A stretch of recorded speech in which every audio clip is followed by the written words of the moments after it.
Assalamualaikum warahmatullahi wabarakatuh. Halo sahabat Erwan. Selamat bergabung dalam Erwansyah Syarif Channel.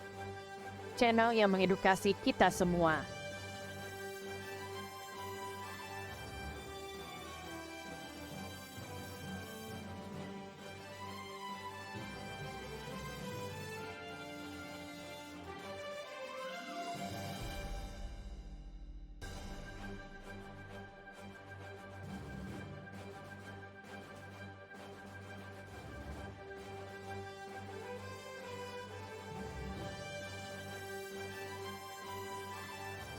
Jangan lupa tekan tombol like, komen, share dan lonceng notifikasi agar channel ini terus berkembang dan Anda memperoleh materi-materi baru yang bermanfaat. Selamat mengikuti.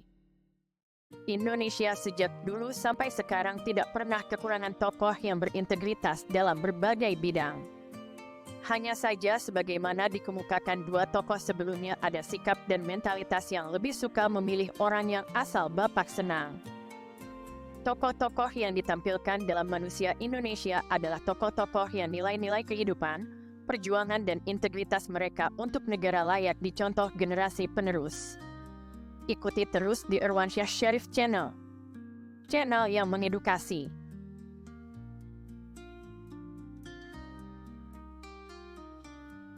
Memiliki nama asli Gusti Raden Mas Doro Jatun, Sri Sultan Hamengkubuwono IX adalah Sultan Yogyakarta pada 1940 hingga 1988, Gubernur Daerah Istimewa Yogyakarta yang pertama setelah Indonesia merdeka dan Wakil Presiden RI periode 1973 hingga 1978.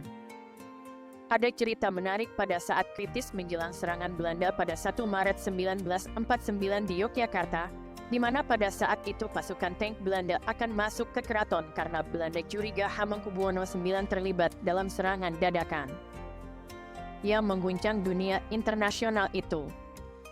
Pasukan tank Belanda mengancam akan mendobrak pintu gerbang jika tidak segera dibuka. Pimpinan pasukan tank Belanda itu seorang insinyur lulusan Universitas Delft. Sri Sultan perintahkan agar pintu gerbang segera dibuka. Masuklah komandan pasukan tank Belanda tersebut dengan angkuh. Sultan yang fasih berbahasa Belanda membuat komandan pasukan Belanda tidak berkutik. Sultan menang wibawa. Akhirnya komandan pasukan Belanda merasa segan dan berbicara penuh hormat kepada Sultan dan tidak berani menuduh Sultan yang dicurigai membantu para gerilyawan RI yang berhasil melancarkan serangan umum pada tanggal 1 Maret 1949 itu. Ini pelajaran berharga bagi para pemimpin negeri ini dengan berbekal pendidikan dan latar belakang yang baik serta cakap berbahasa asing, akan disegani dan tidak mudah dilecehkan oleh sesama pemimpin dari negara lain. Berikut profil Sri Sultan Hamengkubuwono IX.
Beliau bukanlah sosok yang rakus kekuasaan dan ingin terus berkuasa.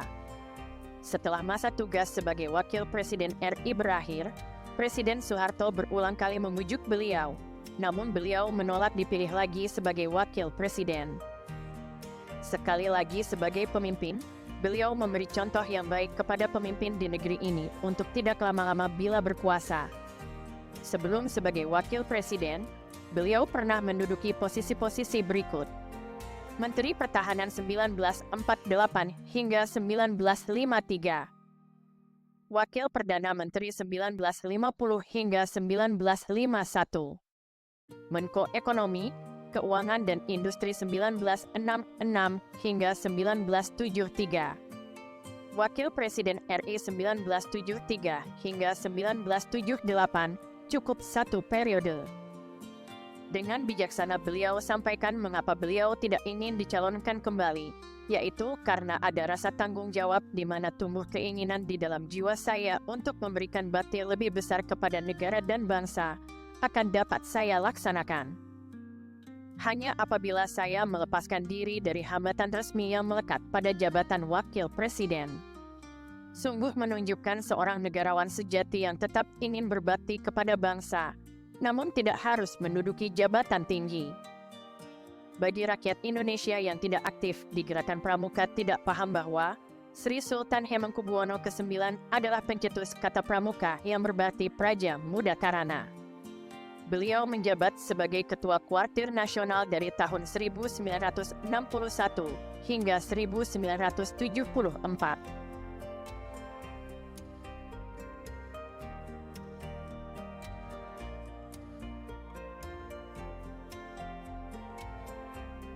Ada satu peristiwa bersejarah pasca Indonesia merdeka, yaitu peristiwa yang dikenal dengan serangan umum 1 Maret 1949.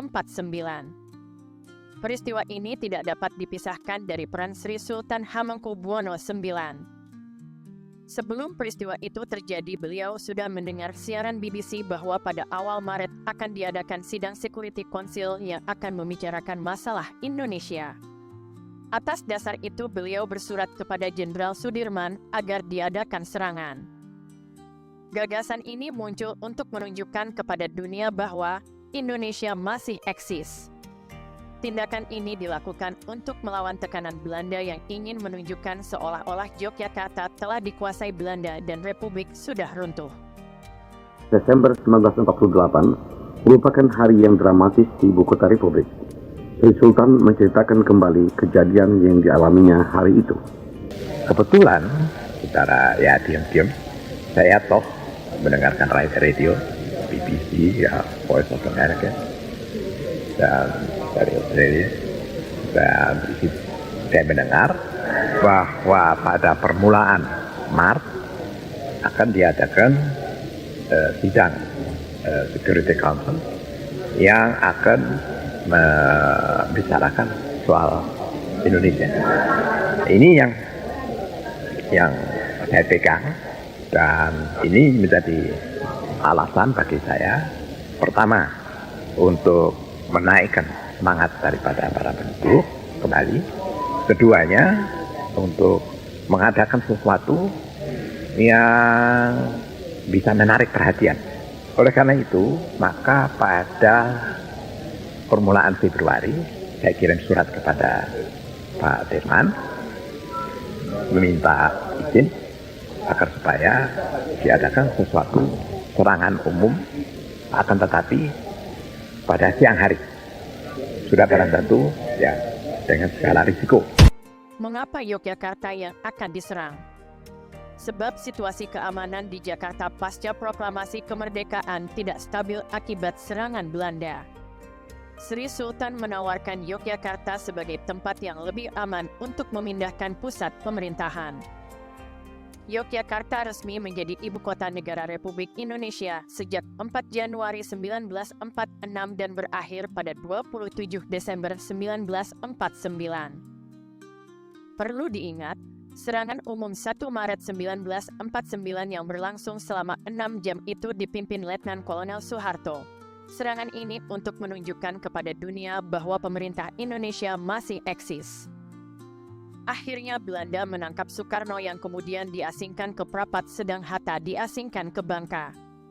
Sebelum diasingkan, Soekarno dan Hatta sempat memimpin rapat kabinet dan memberi mandat kepada Syafruddin Prawiranegara, Menteri Kemakmuran, yang ada di Sumatera untuk membentuk Pemerintah Darurat Republik Indonesia, PDRI di Bukit Tinggi.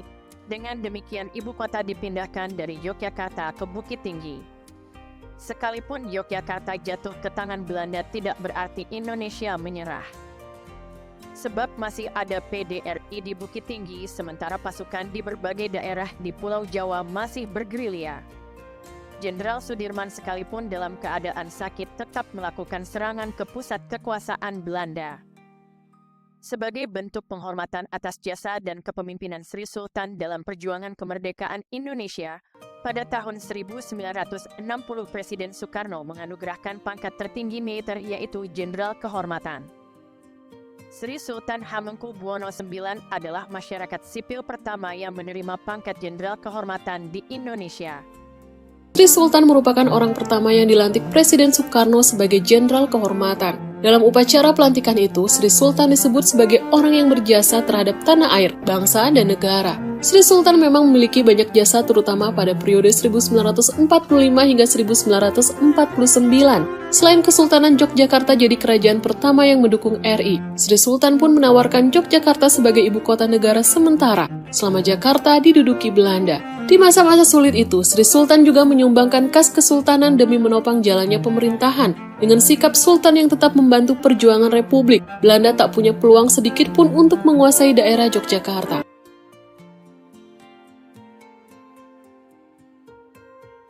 Sri Sultan Hamengkubuwono IX adalah sosok pemimpin yang patut ditiru oleh pemimpin-pemimpin di Indonesia, pribadi yang santun dan bersahaja, memberi contoh mengorbankan kekayaan pribadi untuk menjaga marwah bangsa di hadapan penjajah.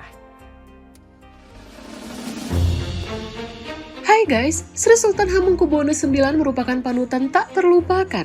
Ia pun punya banyak kisah sebagai raja yang sederhana dan murah hati. Kala tentara Belanda ditarik dari Yogyakarta, TNI harus mengisi kekosongan ibu kota dan berhadapan dengan PBB. Namun, karena TNI habis berperang dalam pertempuran yang lama, penampilan mereka sangatlah jauh dari kelayakan. Untuk menjaga harga diri TNI di depan para peninjau PBB, Sri Sultan pun memakai uang pribadinya untuk membuat seragam TNI baru. Dari pribadi seorang raja Jawa yang santun, walau berpendidikan barat, namun tetap tegas terhadap asing. Sejak diangkat sebagai raja, beliau tidak memberi karpet merah kepada asing. Salah satu aturan peninggalan beliau ialah melarang warga keturunan Cina untuk memiliki tanah di Yogyakarta, dalam artian tanah sebagai hak milik. Warga keturunan hanya boleh punya hak pakai atau hak guna bangunan, HGB. Aturan ini sampai sekarang masih berlaku di DIY, dan ini salah satu keistimewaan DIY. Sri Sultan Hamengkubuwono IX adalah sosok pemimpin yang dicintai rakyatnya. Beliau sangat merakyat dan sering belusukan ke pasar-pasar bukan untuk cari dukungan atau pencitraan. Semua dilakukan sesuai janji beliau pada saat pelantikan sebagai raja. Saya memang berpendidikan barat tapi pertama-tama saya tetap orang Jawa. Janji beliau bukan slogan kampanye untuk meraih simpati sebagaimana banyak pemimpin yang hanya berjanji, tetapi tidak mampu mewujudkan janji yang sudah diucapkan. Saat kemudian jadi Menteri Negara dan Koordinator Keamanan RI, Sri Sultan kerap belusukan ke seluruh wilayah Yogyakarta. Suatu saat pernah tiba-tiba berhenti untuk berjalan ke pasar. Di sana ia langsung jongkok menanyakan harga beras pada pedagang. Saat transaksi sedang berlangsung dengan akrabnya, muncul pedagang tua yang mengenal sosok Sri Sultan. Hingga seisi pasar langsung heboh dan berjongkok di hadapan rajanya.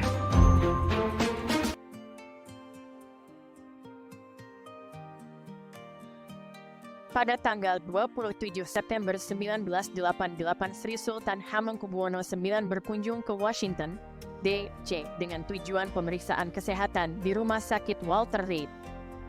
Setelah beberapa hari di Amerika Serikat, pada Minggu, 2 Oktober 1988 Sri Sultan muntah-muntah di hotel tempat beliau menginap. 15 menit kemudian ambulans datang, Sultan dilarikan ke unit gawat darurat George Washington University Hospital. Namun Allah berkehendak lain, pada pukul 19.59 waktu setempat, hari Minggu, 2 Oktober 1988, tim dokter yang dipimpin Dr. Robert Rosenthal menyatakan Sri Sultan wafat. Mendapat berita duka tersebut, Presiden Amerika Serikat Ronald Reagan menyatakan bahwa Amerika Serikat telah menyiapkan pesawat Air Force Two untuk menerbangkan jenazah Sultan hingga ke Jakarta.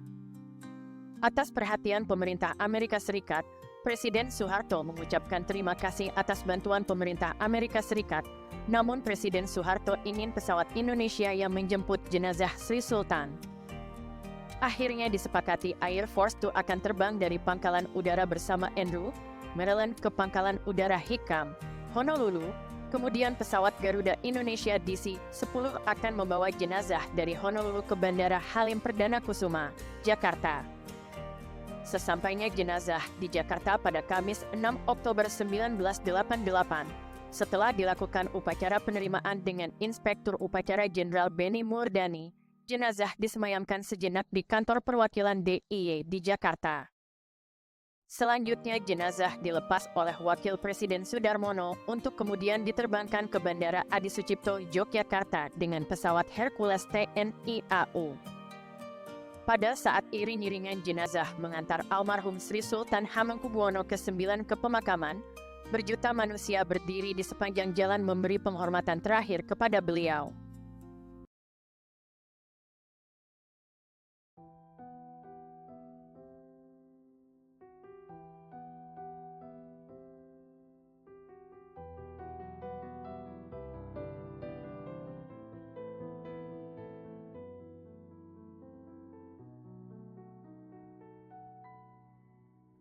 Betapa hatiku takkan pilu, telah gugur pahlawanku. Betapa hatiku tak akan sedih, hamba ditinggal sendiri. Siapakah kini pelipur lara nan setia dan perwira? Siapakah kini pahlawan hati, pembela bangsa sejati? Telah gugur pahlawanku, tunai sudah janji bakti. Gugur satu, tumbuh seribu, tanah air jaya sakti. Gugur bungaku di taman bakti, di hari Baan Pertiwi.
jaya sakti.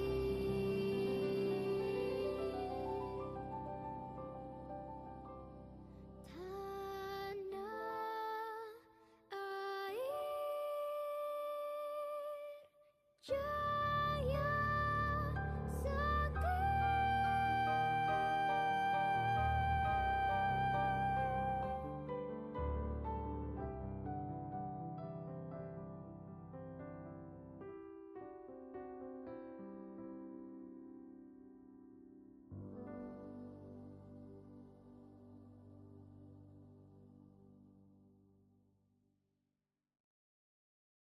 Guinness Book of International Record mencatat peristiwa itu sebagai jumlah pelayat terbanyak di dunia yang pernah ada. Koran dan media besar nasional pun menjadikannya sebagai topik bahasan utama. Perginya pemimpin besar, pembela rakyat nan sejati.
Semoga dengan dikenalkannya tokoh-tokoh dari konten manusia Indonesia kepada generasi milenial dan Gen Z dapat menjadi pelajaran bahwa ikuti tokoh-tokoh bangsa berikutnya pada hari-hari berikut.